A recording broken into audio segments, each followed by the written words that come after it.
Hi guys, as requested by a lot of you, I'm going to review some videos by Sadhguru about food. If you just want to be all beefy brawn, then you can eat lot of meat and just grow muscles and fight with each other. But if you look… Yes, because the meat is going to make you aggressive and want to fight with other people. It's not as if it makes you calm and relaxed because it actually nourishes your body, unlike a vegan diet, for example. Looking at how to become sensitive to life, how to become perceptive, how to be able to perceive things beyond what is considered normal perception. People who eat a lot of plants are not even able to sit down and meditate, as shown in the video. They are all anxious, the nerves are completely damaged, they always attack you, they're aggressive, they are so not content with life. Then what you put into the system becomes very important. So what is it that passes through the system with least amount of resistance, with least amount of, struggle in the body? So to put this into perspective… Our natural diet, obviously, as it should be with any animal. We'll see what he says. Let me put it this way. See, if you eat raw meat, for example, in the human system, it will travel through this very, very slowly. Approximately, raw meat would take 70 to 72 hours. Oh yeah, 70 to 72 hours, that makes sense. Where did you get this information from? There was an actual study made about this, which I will link in the description. You can read about it, and that's not true in any way at all. To pass through the system. If you put cooked meat, it will take 50 to 52 hours to pass through the system. Cool, man. I really want to see these statistics. Where did you get them? If you put cooked vegetable meals, it will take anywhere between 24 to… Oh yeah, of course. Vegetables which are completely indigestible, mostly made out of fiber, in some cases anyway, will take less than raw meat, which is completely digested, and we have special digestive juices to digest raw meat, because it's our natural diet. But no, man-made vegetables will take less. 30 hours to pass through the system.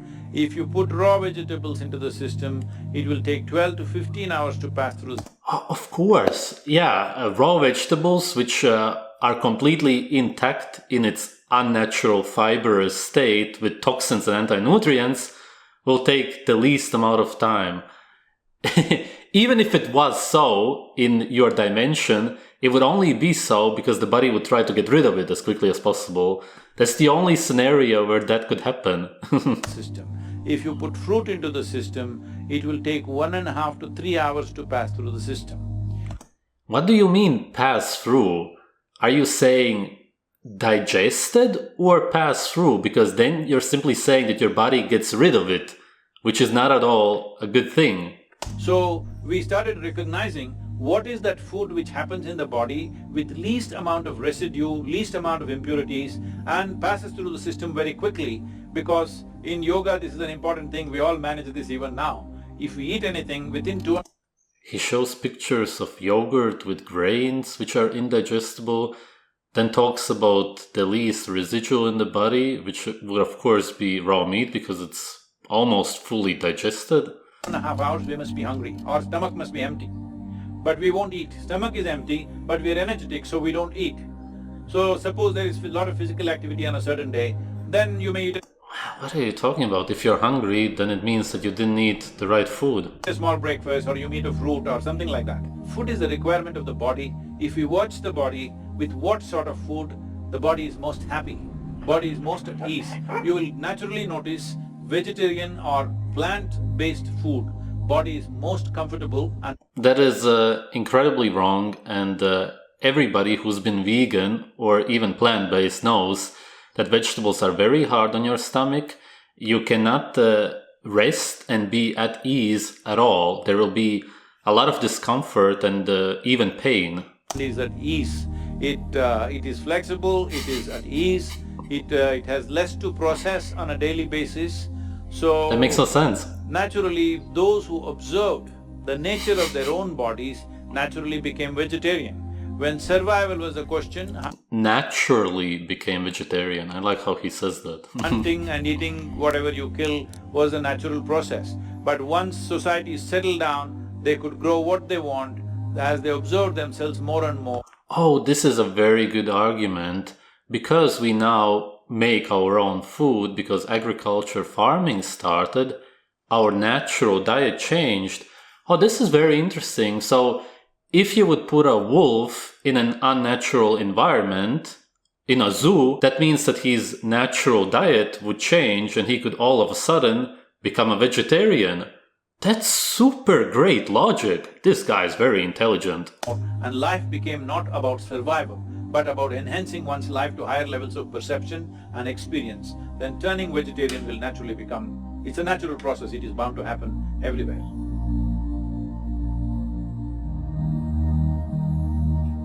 Vegetarian food leaves a great impression on our nature. If the whole world adopts vegetarianism, it can change the destiny of mankind. Those are very wise words. Subscribe for more spiritual wisdom. Yes. I'm gonna watch another video because this one was a bit short. Digestion means the Taragni, the digestive fires as they're known. If these fires have to burn most effectively, fruit is definitely the best thing. What do you base this on? When we say fruit, we must understand fruit is one aspect. I like how he shows all of this man-made fruit, which doesn't even occur in nature. Which nature itself intends to be food. The seed is the important part of the mango. The flesh is only a draw, it's a lure, so that animals and birds will go for this and carry the seed somewhere far away and drop it. That's true. So fruit can do miraculous things to the body. Sufficient consumption of fruit can do great things to the system. One can become very, very alive and active, no matter what is your lifestyle. But if you're doing… Yeah, and that's why you're so full of energy. Everybody can really feel it. a very menial kind of job, let's say you're digging… It doesn't at all seem like you're slowly dying. outside every day, physically, not with a machine, but you're physically digging and doing very hard work, then you may find every 2 hours you get hungry because of the fruit. Till you come to a certain level of awareness where you're able to be empty stomach and still be energetic. Because… Oh yeah, it's the awareness, the spiritual awareness, let's say, that makes you have energy even though you are hungry. It's not at all as if that simply means that you're eating your own body fat, as in you're entering ketosis slowly. No. It's the awareness. Because hunger is about running out of energy. It's like you're running out of battery, that's why you need to eat. But today, a lot of people, or most people I would say, when they feel a little empty in the stomach, they feel like eating. To get out of this, you need a little bit of awareness that you're empty stomach, but still you're okay, because you're energetic. When your energy starts dipping, you eat. So if you go on a total fruit diet, you may have to either spend a little more time on the lunchtime. Wow, he's even promoting pure fruitarianism now. But if you're only on fruit diet and physically very active, it is important that maybe you bring 3 meals into your day, and most of you may already be doing it. So, 3 times a day, if you're sleeping 6 hours or 8 hours or whatever, for the remaining hours, 16 to 18 hours, 3 times eating is more than enough if you're eating fruit. 3 fruit meals a day. Great. This guy's advice is super dangerous. He could kill people. But stomach will feel empty within 2 hours' time. So you must get used to hanging on with high energy but empty stomach. This is the time your brain works best.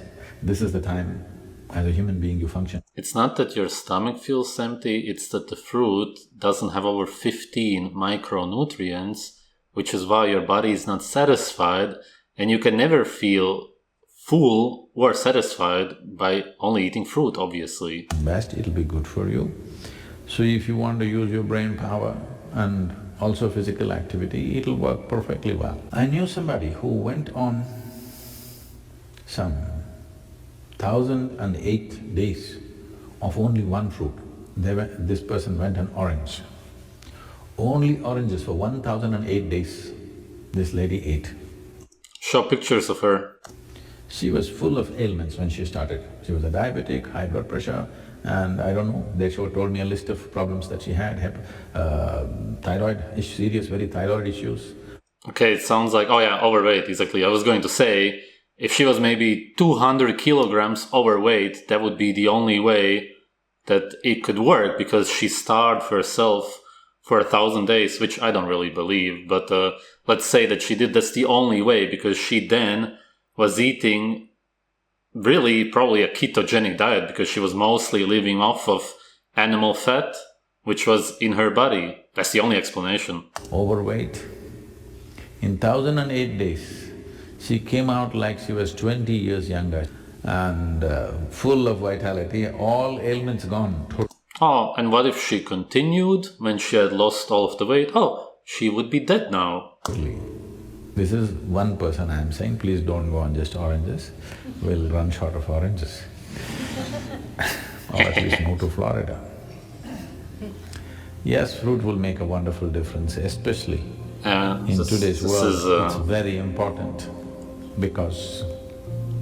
This is such terrible advice. This is some of the worst. For one person to survive, let's say that you have to survive on just meat, an approximate calculation is, we will need 15,000 liters of water.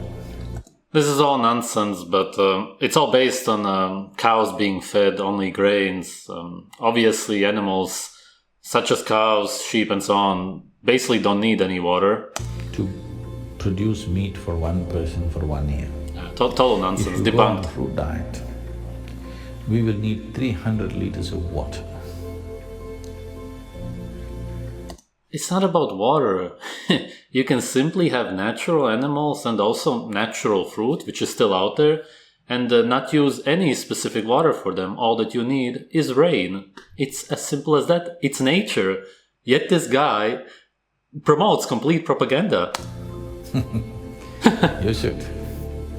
All the rivers will flow once again. Alright, this is already too much, but I'll check out one more video. Pranic food, positive pranic food, negative pranic food and zero pranic food. Positive prana means it adds a certain pranic energy to the system when you consume. If you eat positive pranic food, energy will reverberate in a dynamic way. If you eat negative pranic food, it takes away energy and causes certain… Okay, there's negative pranic energy. Absolute gibberish spiritual nonsense talk. It has no meaning. Only people who are really stupid fall for it. That's about it. Deviations in energy. If you eat zero it has no pranic, basis in reality. Lethargy, and maybe you can eat it for taste to some extent. We look at the negative pranic list, it's a much shorter list, but unfortunately, it may be a list of all your favorite things too. And top of the negative pranic list is garlic. Garlic is a very powerful medicine. Garlic is a very powerful medicine. Garlic, which is literally an antibiotic and burns holes in your gut. This guy is just… But it's one thing to consume something as a medicine, and it's an entirely different thing to consume it as a daily food substance. Garlic is a very powerful medicine if properly used. Daily consumption, no, because it plays on your nervous system big time. It is a very strong nervous stimulant. If you use garlic, your nervous system gets stimulated in a big way. Anything that stimulates nervous system holds you up for some time and then dumps you. Daily usage of nervous stimulants in any form will slowly get you to a place that you become insensitive to life, that you cannot experience. Basically, he's just indirectly saying that it's poisonous to the body, but he doesn't really want to say it out loud. Garlic, onion, asafoetida, green chilies. Oh, asafoetida, maybe you're not used to it. It is something very commonly used in Indian cooking. It's a very strong stimulant. Coffee, tea. Tea means the caffeine tea is the tea. Other things are just placebos. Okay, they're not tea. You can boil any flower, any leaf, any root and call it tea. That's not tea. Tea means the tea leaf, which is caffeine. All these are nervous stimulants. Once in a way, if you drink, they have some benefits. But if it becomes a daily thing, slowly It's nice that he's saying that you shouldn't consume it on a daily basis, but it's wrong to say that they have some kind of benefits. Coffee and tea, garlic don't have any benefits whatsoever. Dulls your nervous system. Your ability to experience life is gone. We are looking at this dimension of the food mainly in terms of your sensitivity to life. Largely people are ego-sensitive, they are not life-sensitive, they can't feel life. For them, only their thought and emotion is life because they can't feel life. Yeah, says this guy who's so full of himself And if you've seen any other videos of his, he's incredibly passive-aggressive. If anybody questions even one little thing that he says, just look into his eyes and his body language.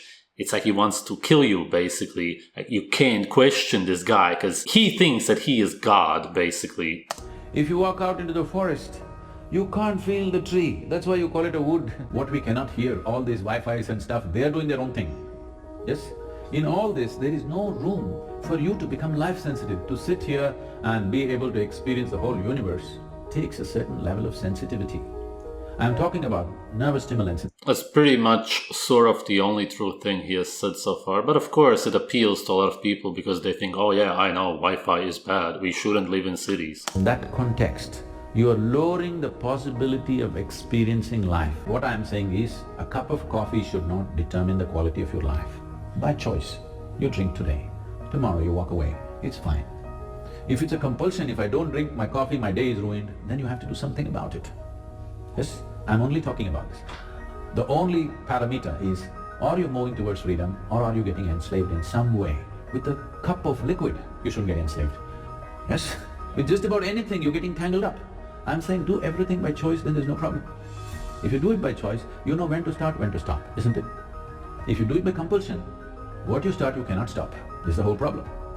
It's not like you become a fanatic. I don't eat this, I don't eat that, I eat this, I don't eat that. Don't become a food fanatic. It's just that eat by choice. Every meal must be by choice. Not that you've decided this is what you will eat and this is what you will not eat. Don't make food into religion. It is not. It is a choice. That's all that you promote. You say that people should religiously choose what you promote, which is fruit or a vegan diet, fruitarianism even, which completely goes against our bodies. And of course, then it is a religious belief, a religious diet that you follow. And the choice should be according to the needs of the body, not according to social needs, not according to cultural needs, according to the needs. Man, these videos are super contradicting. Of this body, isn't it? Ash God is very positive, black pepper is very positive. Oh yeah, the seeds, once again we see the pepper. Yeah, it's very positive. Honey is one substance on the planet whose chemical composition is very close to that of human blood. Daily consumption of honey can do wonderful things. Oh really? That of human blood? As far as I know, it doesn't have over 50 nutrients, just like plants. And even if it did, are you implying that the consumption of human blood is beneficial or what? To you, and honey is an extremely good thing to eat, especially if you have children at home. Make honey culture part of your thing. Psychological stability, physical well-being, vitality, all these things can be greatly enhanced simply consuming daily honey. That's absolute nonsense. Honey for the most part is just a lot of sugar, and that of course will make a lot of people hyper for a while until they start seeing the side effects. If you have excess fat in your body, if you drink honey with warm water, it breaks down the fat in the system. If you drink it with cold water, it'll give you weight. What? I've never heard of that before. Honey in general is simply going to raise your insulin. Insulin biochemically prevents you from breaking down fat and losing weight, and at the same time it promotes gaining fat. Okay, that was the whole video. As I said before, plants don't have over 15 nutrients, and even though he kind of partly promotes vegetarianism also, and then even fruitarianism, which is really insane, if you've seen any of my Epitome series or other videos, then you know that if you go on a fruitarian diet, you will die. Sometimes within months, actually, people have died, but for sure, after 1 or 2 years, it's almost impossible to survive on a fruitarian diet.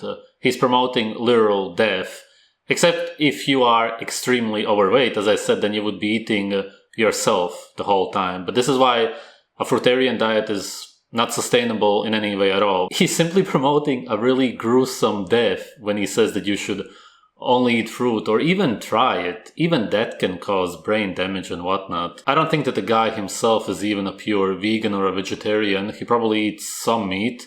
He has a lot of money. He scams people essentially. His videos are just so contradicting in so many ways.